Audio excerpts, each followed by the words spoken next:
and welcome to Craving Creativity Club. We're 3 weeks into the Changing Seasons art project now. If you've only just stumbled across me, I'm Elena and this is my studio. And from here, I am showing people how an artist might move from initial inspiration stage to a final project. This is the third week of a 10-week project focused on the changing seasons, and we're beginning to explore a few more materials now. I'll tell you a bit more about our membership at the end of this video, but for now I'm going to turn you around and show you what I'm up to. This week I'm going to show you a technique for drawing and painting leaves. It's the middle of October here in the UK and the leaves outside are beginning to change their colours and just look absolutely beautiful. I'm fortunate enough to have been collecting and pressing leaves for a few years now, so I have quite a few here. But hopefully, if you're taking part in this project, you also have collected and pressed some leaves by now. You don't actually have to have pressed leaves. You could use unpressed ones. It's a little bit easier to draw and paint them if they're flat for this particular technique. It's possible, it's just a little bit easier. I've got a bit of a collection here. I tend to be drawn to the redder colours, but there's also some pretty yellowy greens going on as well. I'm going to choose one, which will be my leaf to draw. I think I'm going to go for this one, so we'll move the others out of the way. I think this is some kind of maple leaf. Not quite sure, probably. And to begin with, I need to make a drawing of this leaf. To do this, I'm going to use a black pen. And for this project, it's really important that your black pen is permanent ink. And I've got a little collection of permanent ink pens here, but you may find some other ones as well. What you're looking for is a pen that says it's waterproof.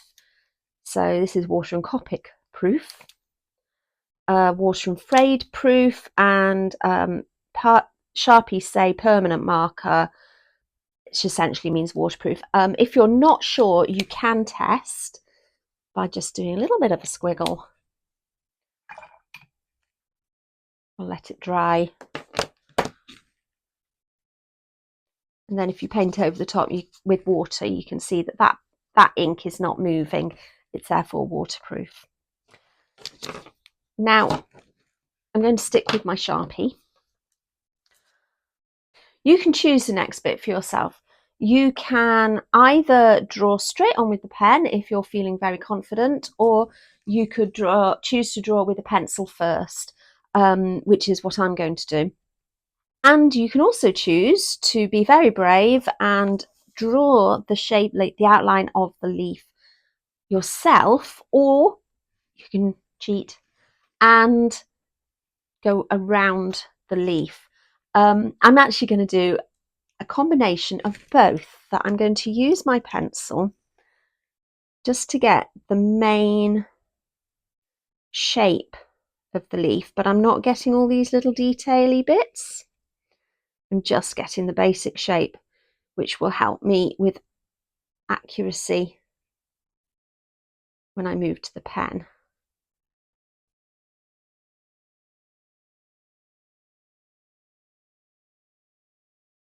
So you can see, hopefully you can see, shall I zoom in a little bit? There we go. You can see that I've just got the really very basic shape of my leaf on the page now. And then with my pen, I will add some more details.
So that's my basic outline of my leaf. And I'm going to add some of the veins now. I'm not going to add all the veins by any means, just the main ones. So I'm looking at that central one there.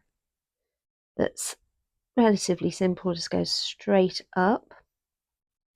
And then from that starting point, there's also these two other quite major veins.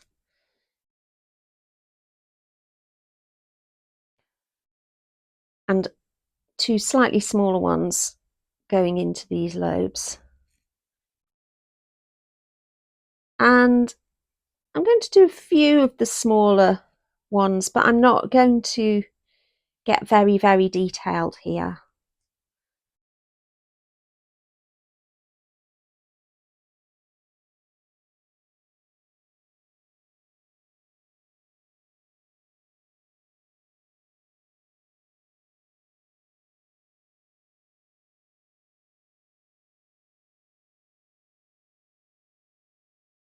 And you can see that my leaf is not exactly accurate. I'm not aiming for realism here by any means. I am just aiming for the shape of a leaf that I can then practice my colour mixing, colour use on.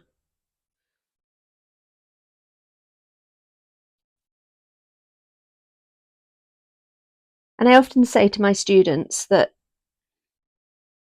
when you show somebody your finished piece of artwork, you don't have to show them your finished leaf. You don't have to show them your leaf. And they will never know how exactly the original leaf looked. They will only know what your art looks like. There we go. So that's the main drawing done. We'll zoom out again a little bit, because now we're going to mix some paint. So I'm going to move this out of the way so it doesn't get anything on, and come back to this smaller sheet, which is my practice sheet. I've got my palette, and you can use whatever paint you have. I recommend watercolour or gouache for this technique. But out of those, whatever colours you've got, you can use. I'm not trying to say that you must stick just to these colours, but I would like to show you how many different shades you can actually make with just the three primaries, red, yellow and blue. For these, I've got alizarin crimson, I've got cadmium yellow, and I've got intense blue, which is phthalocyanine blue. And then just one neutral colour. I've chosen Payne's grey, which is like a bluish sort of grey. So you can get loads and loads of different colours from just this small collection. For my leaf, I'm aiming for quite a lot of these yellowy colours, but I do have some sort of reddish browns, darker sepia sort of browns at the very edges, and the veins are quite greenish as well. So I've got a few colours that I can create here. So I'm going to start with mixing a bit of cadmium yellow and a bit of alizarin crimson to make this sort of orangey colour here. And again, you're not looking for total accuracy. I'm just looking for a relatively close colour that is quite realistic in that it's relatively close to the colour of the leaf. But again, when I show people my art at the end, I'm not necessarily going to show them my leaf as well. I'll only show them the final piece.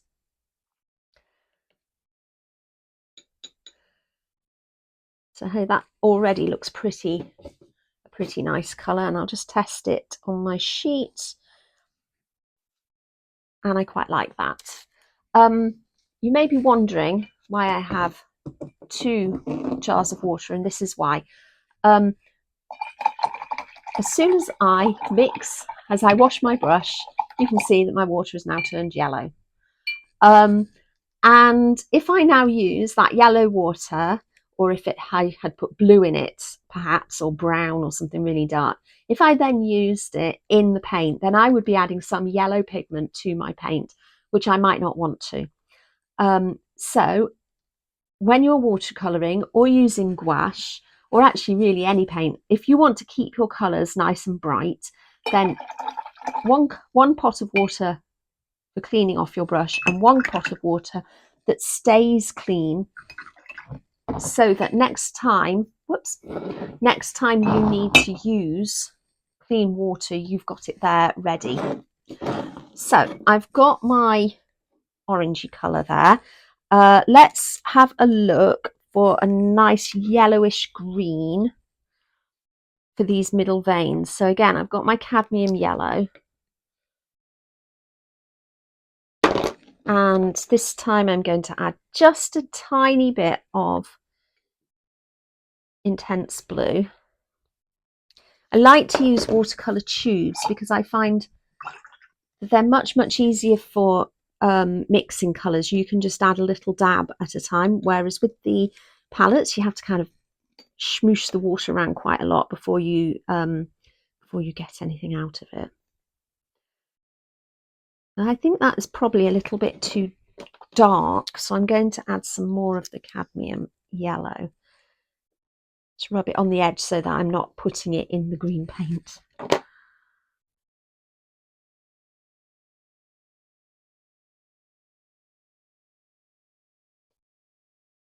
Have a look at how that goes. It looks pretty dark still. I add a bit of water and encourage it to blur. It's not bad, but I think I still need some more cadmium yellow. Just drying off my brush a little bit over here, and I'm going to add, I don't want to get green paint in my yellow, so I'm just adding it to the brush instead of into the palette. There, that looks closer to what I want.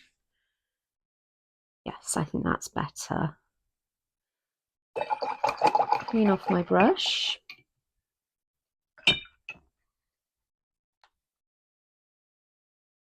Yes, that's much better. What else do I want? I want this main colour of the leaf. It is yellow, but it's not this sort of bright cadmium yellow that I've got. There's been quite a lot of that. It's a much browner yellow. So to make brown, you're going to need each of the primary colours. So I've got my yellow. It's a relatively warm brown, so I'm adding quite a bit of the alizarin crimson, but nowhere near as much as the yellow. And then just a dab of phthalo blue. That might turn out to be too much, we'll see. Clean water.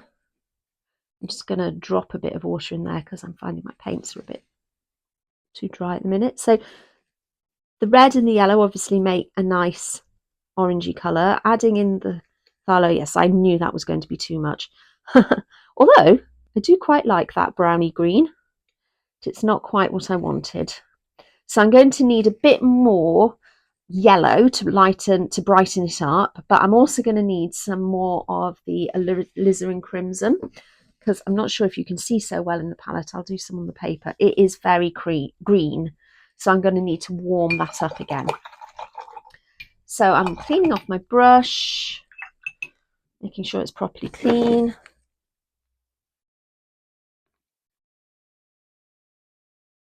Add a bit more alizarin crimson to begin with.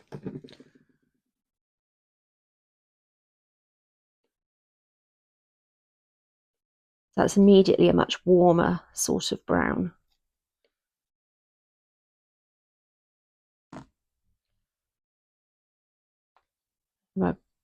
Run it next to it. You can hopefully see. Ooh, camera. Change in the colour. However, it is still very dark, so I'm going to need a lot of yellow now. Rather than adding a lot of yellow to that central pot, what I'm actually going to do is add yellow to a new space take just a little bit of the brown and mix it into the yellow. It's clearly not enough immediately.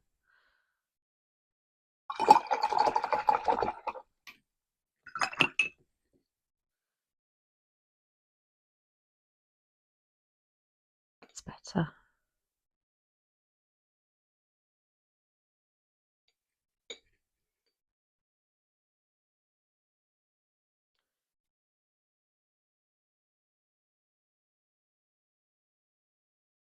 I quite like that yellow. And that means I've also got this darker brown. This is going to be quite good for these spots around the edge. Right, I think the last colour I need is going to be something like this sort of orangey, reddy brown colour. And I think the way I shall make that is with a bit of this. Spin that around, just putting a bit in there. And then I'll clean my brush. And add some more alizarin crimson. I think probably some more cadmium yellow, but not much.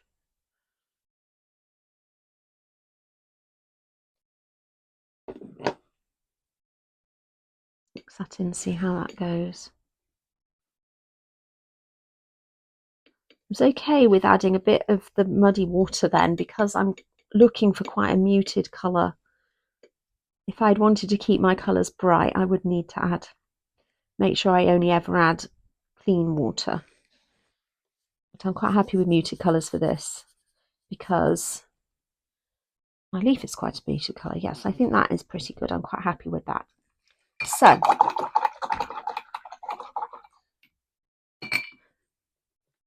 right, so I have my collection of colours now. And I'm going to come back to my leaf drawing. And this is a lovely technique that I use often in my painting. You have to let go of a little control, certainly initially, because this technique is going to encourage the paint to spread wherever the paint wants to go. You can encourage it a little bit, but at least to start off with for this technique, it's going to go where it wants to go. I'm going to move the palette down so you can see better which colours I'm using. You can see them all there. And the first thing I'm going to do is just begin to paint my leaf just with plain water. I'm not quite going right up to the edges because I don't want to end up with lots of smears around the edges, but close to the edges. And then just filling in.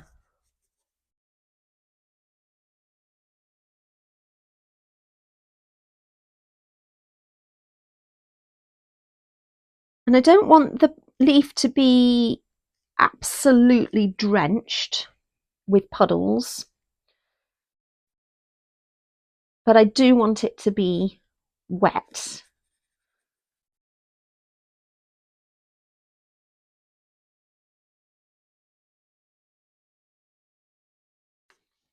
It's hard to see unless I tip it. Can you see that? This is actually really quite wet. It's quite a strong sheen. However, while I'm talking, it will dry off a little bit, but you want to keep some of that sheen. I don't know if you can see the water is sort of gathering here in puddles. There's too much of it. So I do want it to just dry off just a little bit. And the next thing I'm going to do,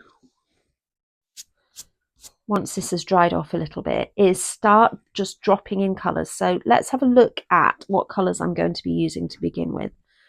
The central lines are greenish, but the main leaf is more yellowy. And then we have these little bits of reddish colour that don't go as far as the yellow central lines. So I need to consider how I'm going to layer all of this. I'm going to begin with the background colour because I'm quite happy for that to spread as much as it likes. So while the paint is wettest, or while the water is wettest, I'm quite happy for that yellow colour to spread. The reddy colour, I don't want to spread too far, and then the green for the central veins, I don't want to spread too far at all. So I'm going to save that for when the paint is beginning to dry a bit more. Let's see how this is doing. It's better. Those puddles have dried up, and this edge and around here looks like it's just about ready to paint. So let's go for it. So my brush, we'll give it a clean, but then I don't want my brush to be super wet, because that will just add more water to the water that's already there, and it will just become too much. So I only really want to add my paint, which is kind of the consistency of double cream. And all I need to do is drop the paint in where I want it. And hopefully you can see that it is already starting to spread.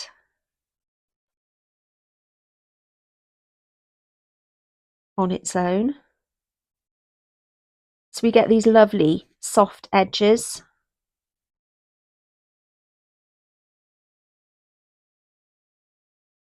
Just using the tip of my brush. I'm using the tip of my brush to get down to the black pen now.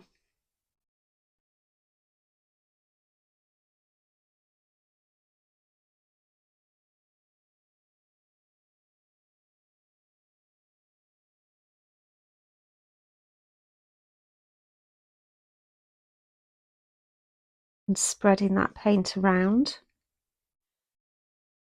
You can see how far just one dip of my brush into the paint, how far that is going. You really don't need much paint at all for this.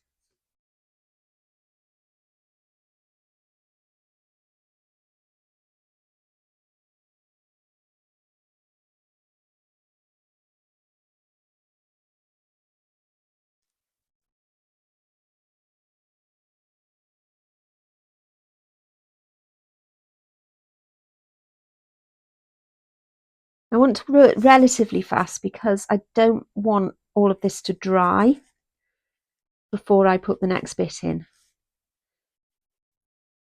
Otherwise I'll end up with hard lines.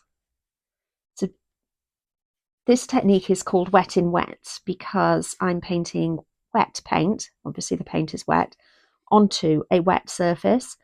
If that surface dries, it's called wet on dry because the surface is dry, although the paint is still wet. And that would leave a much harder line. Right, so if I show you with some of these sort of reddishy areas, just tiny bit, and I just drop it in. And I'm not trying to paint exactly. This is going to spread on its own, and until the paint has dried, it will keep spreading, maybe very slowly, but it is going to keep spreading.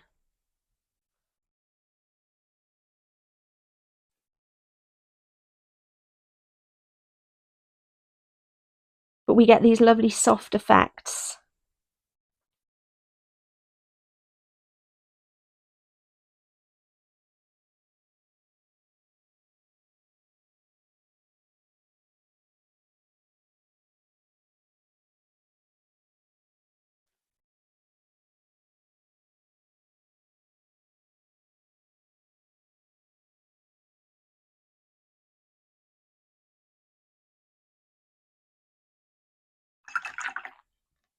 Going to do the same thing again over here, but using this lighter, more orangey colour.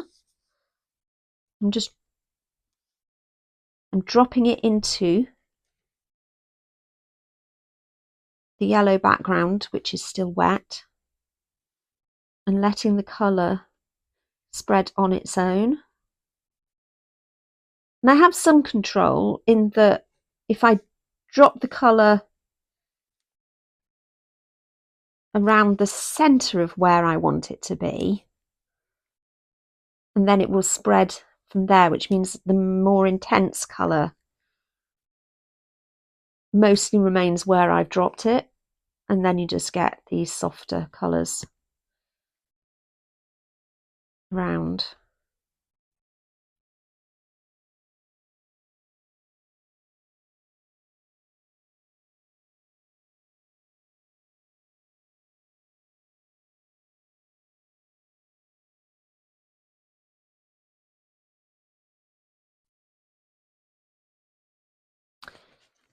There's a bit of that orangey colour down here as well. Now, I don't know if you can see that. I'm going to zoom in. When I put that down, the paint had actually mostly dried, and you can see the difference in the way that the paint is reacting, that it is not spreading in the same way. I'm getting a hard line. So if that happens to you, I'm going to clean off my brush. I'm just drying it off a little bit, and then you can gently wet it again. Now you might get some blooms, which is what is happening here, where the pigment that was pretty much dry is now suddenly become really wet, and it starts freaking out a little bit and moving. And for some very realistic paintings, then you would probably want to avoid that.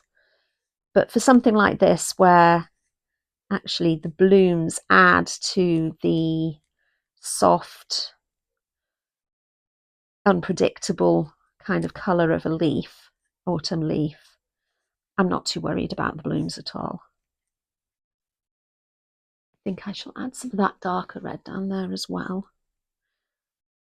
Just a little bit along there.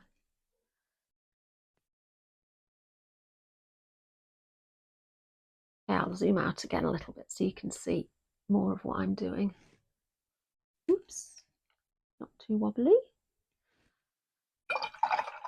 I want to get in some of these blotchy brown bits. So I'm going to use that brown from the middle. I've washed, drying off my brush a bit, and I'm just using the very tip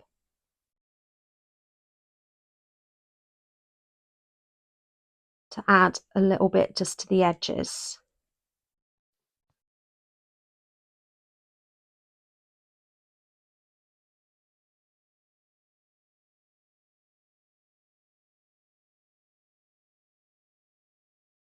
Actually making use of the places where I missed earlier. So we've got white bits, covering them up with the brown. Just encourage some down here. And you can probably tell that I'm not sticking that carefully to what my original leaf looked like. I'm adding colour where I feel like it, and just using the leaf as a guide to show me where might look interesting to add colour.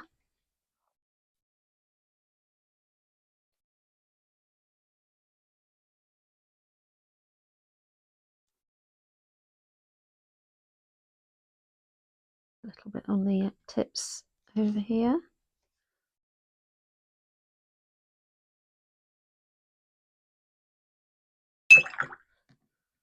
It's the wrong jar then. Typical of me to do that.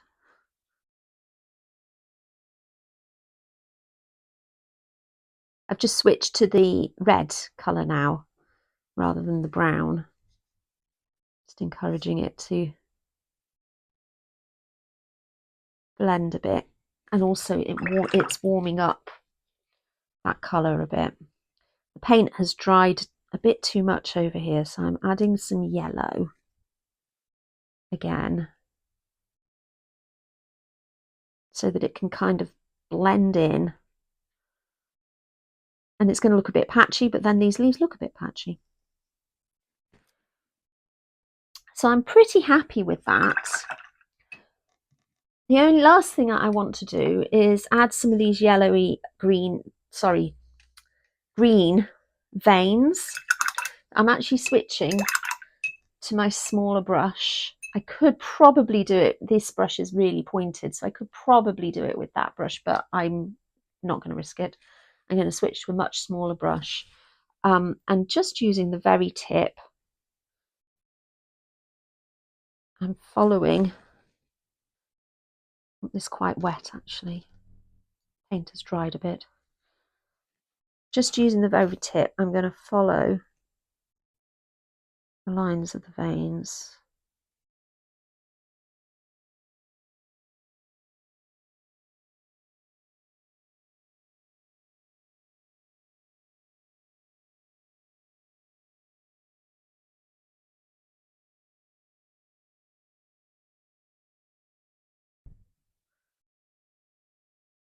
Adding in some extra ones as well as I go.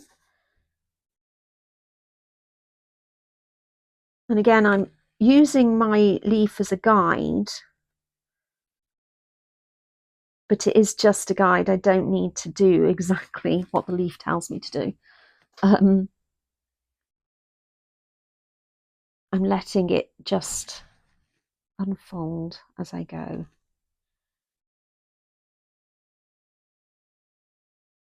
And when where the paint is quite wet, you might notice that when I take the brush off, I get a little firework. So if I go down like this and I took the brush off here, it's not going to happen now because I've said it. I just wanted to jump in here and show you a little bit more clearly what I mean by making fireworks with the paint. So I'm going to do a little example. This lovely bright yellow. And that is my wet background. And it's about where the paint leaves the brush. So I'm filling my brush with this nice aqua green colour. And the body of the brush is holding most of the liquid of the paint. But when you lift the tip of the brush off, it kind of leaves just a little bit of extra.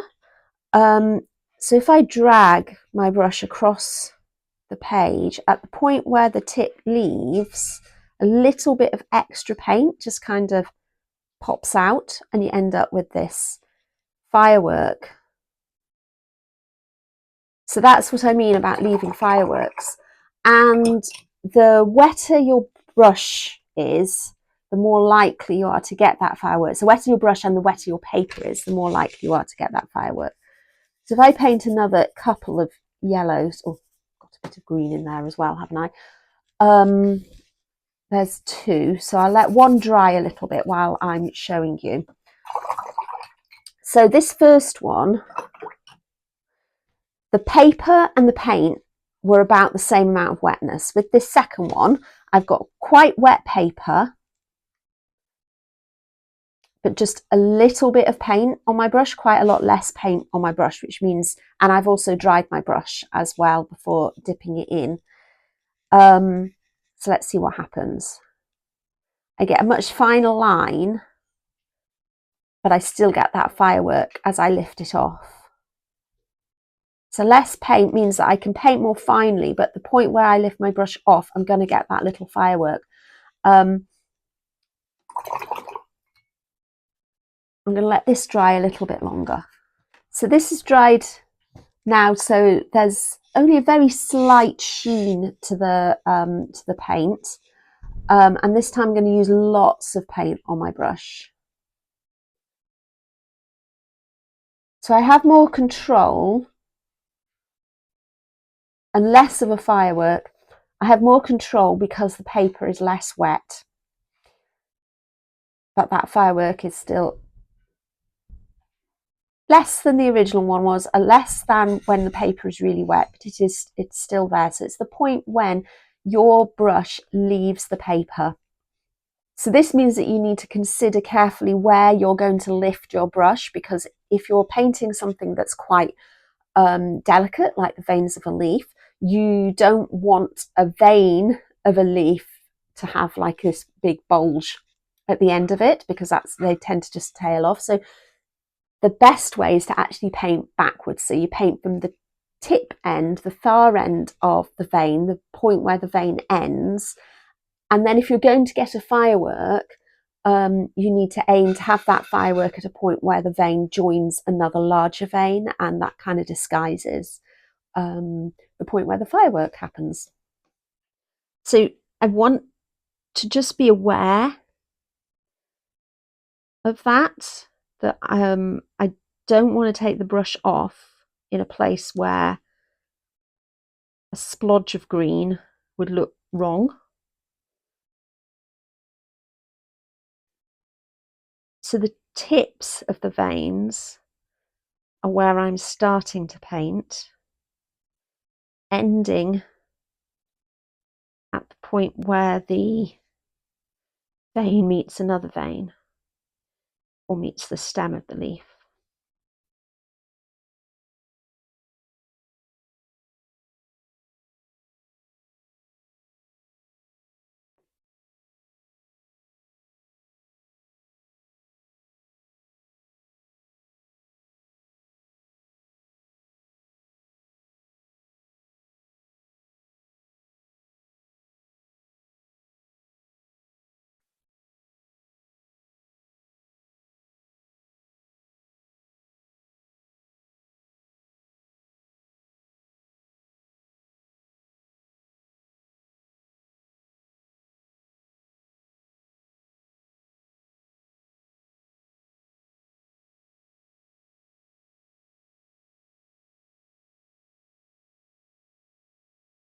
Adding some more water to my green paint, finding it's getting a bit dry.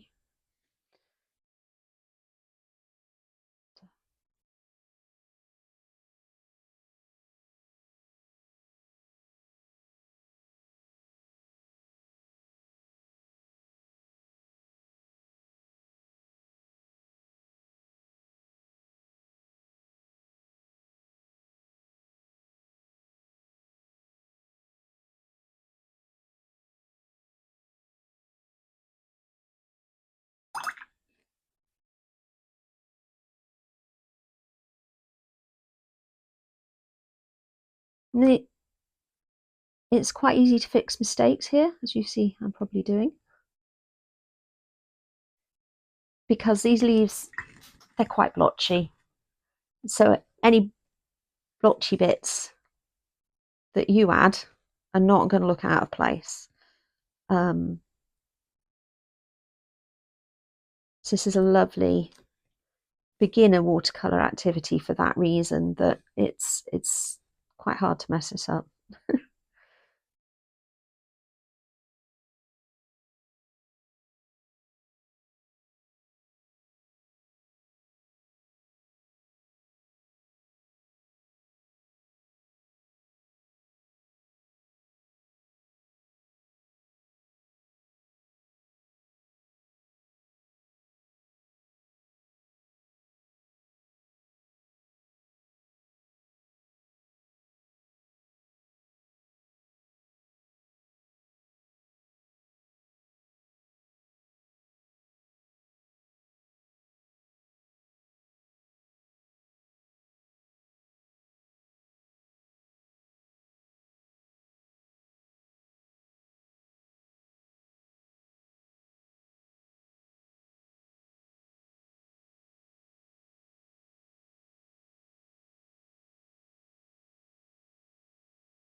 And finally, I'm just going to paint the stem, which is a relatively dark colour, so I'll use that brown. It's darker at this end. I think that's a bit too dark, so I've just wet my brush, just taken the excess water off a little bit, but I've got quite a wet brush now, and I'm going to spread that brown along the stem, and I'll add a bit of yellow, I think, as well. Drop in just a bit at this end, and at this bit where all the veins meet, I should just add a bit more green and bring that along as well. And there we go.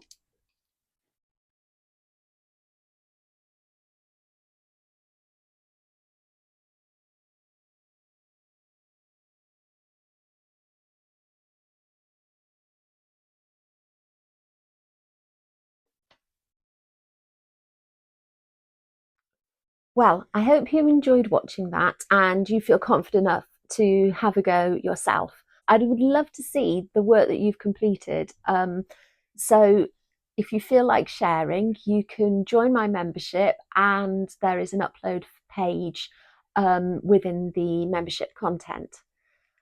Speaking of the membership, I would love for you to join us on my website, which is www.elenastorra.uk. Joining the Craving Creativity Club membership is free up until the end of this year, up until the end of 2025. And it will remain free for all founding members that join before the end of December. If you join the group, you will get access to additional PDFs and blog related and blog resources, articles, extra sessions, including live sessions, and a discount for Zoom mentorship if that is something that you want. You will also be able to share your work to be included in an online gallery, and you can also get feedback for your work from me directly into your email. Not only that, if you join the membership, you will get an email every week during project time explaining all the resources and additional things that are available for each week of the project, where you can find them and when you can find them. Well, I'm looking forward to maybe meeting you again soon.